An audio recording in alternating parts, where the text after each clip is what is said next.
Bollywood film industry के लिए एक और बड़ा धचका बॉलीवुड अदाकार और राज कपूर के सबसे छोटे बेटे राजीव कपूर 58 साल की उम्र में चल बसे।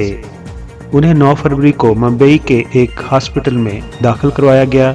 उन्हें हार्ट अटैक आया था, ताहम डॉक्टरों के इलाज से कबल ही राजीव कपूर चल बसे।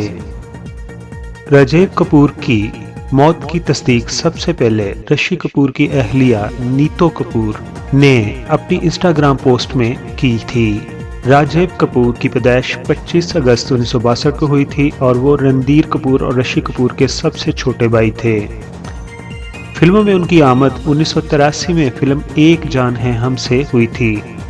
ताहम राजीव कपूर को शोहरत उनके वालिद राज कपूर की बतौर डायरेक्टर आखिरी फिल्म राम तेरी गंगा मैली से मिली थी। ये फिल्म 1985 में रिलीज हुई थी। राजीव कपूर की दूसरी फिल्मों में आसमान जो कि 1984 में, लवर बॉय 1985 में, ज़बरदस्त 1985 में और हम चले तो परदेस 1988 में काबिल जिक्र हैं। 1990 की दहाई में राजीव कपूर ने अदाकारी के बजाय सारी तवज्जो फिल्म प्रोडक्शन और डायरेक्शन पर मरकूज कर दी थी।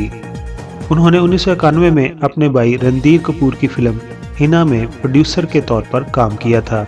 राजीव कपूर ने 1991 में अपने भाई रणधीर कपूर की फिल्म हिना में बतौर प्रोड्यूसर काम किया था, जबकि 1996 में उन्होंने फिल्म प्रेम ग्रंथ की हिदायत भी दी थी, जिसमें मरकजी किरदार उनके बड़े भाई ऋषि कपूर ने अदा किया था। 1999 में सुपरहिट बनने वाली फिल्म आ अब लौट चलें के वो प्रोड्यूसर थे, जिसके बाद उन्होंने बॉलीवुड से दूरी इख्तियार कर ली थी, मगर हाल ही में उन्होंने फिर फिल्मों में वापसी का ऐलान किया था। राजीव कपूर ने 2001 में शादी की थी, मगर 2003 में उनकी अपनी वाइफ से अलहदगी हो गई थी। उसके बाद से राजीव कपूर ने तन्हा जिंदगी गुजारी है। राजीव कपूर की आखिरी रसूमात अदा की जा चुकी हैं, जिसमें उनके कपूर खानदान के अराकीन समेत बॉलीवुड के मुख्तलिफ स्टार्स ने शिरकत की है।